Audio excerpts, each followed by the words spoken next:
A beautiful bond of love, trust, and responsibilities forever. Hey guys, welcome back to my YouTube channel. Rakshabandhan की हार्दिक शुभकामनाएं आप सभी को। मैं हो चुकी हूँ रेडी और मैं जाऊँगी आज अपने भाई को राखी बांधने।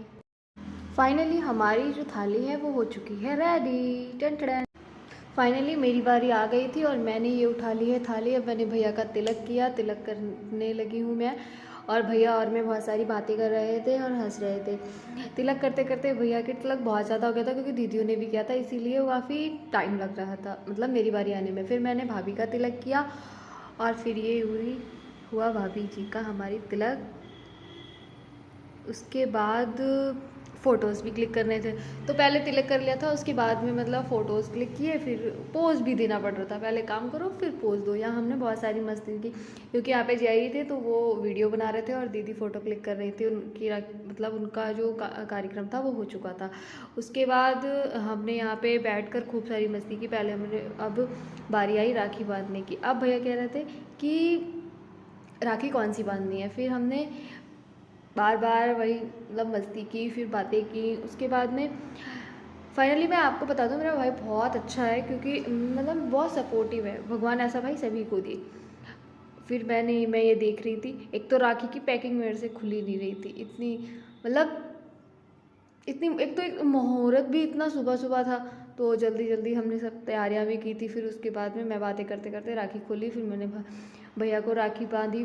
और फिर जल्दी इसलिए भी हो रही थी क्योंकि भैया को भी जाना था भाभी को लेकर उनके घर पे राखी बांधने भैया के लिए। फिर फाइनली हमारी राखी सिलेक्ट हो गई। फिर मैंने भैया को राखी बांधी। राखी बांधने के बाद फिर बारी आती है भाभी की। फिर मतलब पहले भैया को कर रहे थे, फिर उसके बाद बारी भाभी की थी।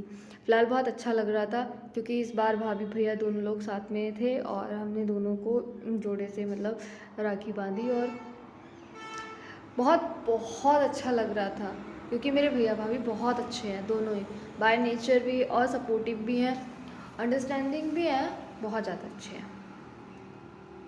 फिर ये आ गई भाभी की बारी। अब मैंने भाभी को प्यारी सी राखी बांधी और हम और जय मतलब बात करते करते हंस रहे थे। दीदी भी थी, बड़ी दीदी नहीं आई थी, उनका वेट हो रहा था, लेकिन क्या कहते हैं दीदी वो रास्ते में थी। तो हम सब लोग मज़े करते करते फिर राखी बांध कर फिर भाभी के साथ फ़ोटोज़ क्लिक कराने थे, इसीलिए फिर पोज दे रहे थे। एक तो फिर दीदी मेरी फ़ोटो ही नहीं क्लिक कर रही थी, वो बातों में लग गए। फिर मैंने दीदी को कहा जोर से मेरी फ़ोटो क्लिक करो। फिर भैया बोले इतनी तेज़। मैंने कहा एक्चुअली वो ना जब भी कोई मेरी बात नहीं सुनता है तो मेरे अंदर का टीचर जाग उठता है, इसीलिए मेरी आवाज़ का वॉल्यूम जो होता है वो तेज़ हो जाता है। तभी सारे हंसने लगे। फिर आई खाने की बारी। भैया को एक्चुअली मिठाई बहुत ज़्यादा पसंद है तो हम भैया को खूब सारी मिठाइयाँ लेकर जाते हैं कि भैया की बचपन से मिठाई जो है वो फेवरेट है। इधर तो एक ये हो रहा था कि खानी है कि पोस्ट करना है ये देखकर बहुत हंसी आ रही थी क्योंकि जब खिलाने के लिए दे रहे थे तब पोज हो रहा था, जब पोज कर रहे थे तब खा रहे थे मतलब कुछ भी कहो, बहुत मज़ा आया।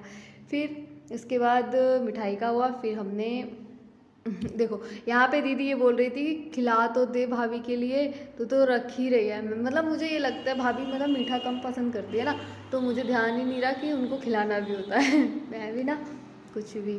फिर उसके बाद में आई आरती की बारी। फिर हमने भैया की आरती की। फिर आरती शुरू हुई तो भैया के अंदर का भगवान जाग उठा। भैया पोज भी करने लगे थे बाद में और भैया हंस रहे थे, कह रहे थे आज के दिन मुझे भगवान वाली फीलिंग आती है क्योंकि सभी मेरी आरती करते हैं। देखो ये भैया ने पोज बना लिया और मेरे को तो हंसी नहीं रुक रही थी। मुझे तो यूँ लग रहा था कि सच में पहले हंसी लूँ बाद में कुछ करती हूँ। फिर मेरे को ध्यान ही नहीं रहा। फिर आई पैर छूने की बारी। फिर अरे उससे पहले तो निछावर करनी थी, लेकिन मेरे तो रुपए ही मुझे ध्यान नहीं रहा कि कहाँ गए। फिर मैं रुपए ढूंढने लगी लेकिन रुपया तो मिल ही नहीं रहे थे क्योंकि वो तो मैंने थाली के नीचे रख दिए थे और मुझे ध्यान ही नहीं रहा। फिर कोई नहीं, दीदी बोली कि मेरे वाले रुपए से ही मतलब निछावर कर दो, बाद में मिल जाएंगे फिर दे देना। फिर मैंने कहा कोई नहीं।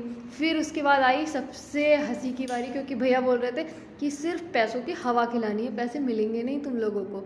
फिर मैंने कहा कोई बात नहीं है। फिर यूँ निछावर करते करते निछावर तो कर दी। अब आई भैया के पैर छूने की बारी। आशीर्वाद ग्रहण करो। फिर आशीर्वाद दिया। ताऊ जी कह रहे थे कि हाथ मतलब करना नहीं है, सर पे रखो ताकि अच्छे से आशीर्वाद मिले। और इधर जियाई और दीदी हंसाए पड़े थे, तो मेरे को तो ध्यान नहीं रहा था आशीर्वाद में कहना भी क्या होता है। फिर कोई नहीं, हमने आशीर्वाद दिया। भैया बोले सही से आशीर्वाद दे, पेमेंट पूरा किया है हमने। तो फिर मैंने कहा हाँ ये भी ठीक है। फिर इसीलिए मैंने अच्छे से फिर आशीर्वाद दिया। और फिर भाभी को तो मैंने ढेर सारा दिया, क्योंकि भाभी को देंगे वो भैया को ही जाएगा, इसीलिए। फिर उसके बाद में भैया ने खिलाई रुपयों की हवा, ये देखो, और हमें मिल रहा है सुकून। फिर दीदी कह रही मुझे भी खानी है फिर भैया बोले कोई नहीं। फिर फाइनली मैं आ गई घर।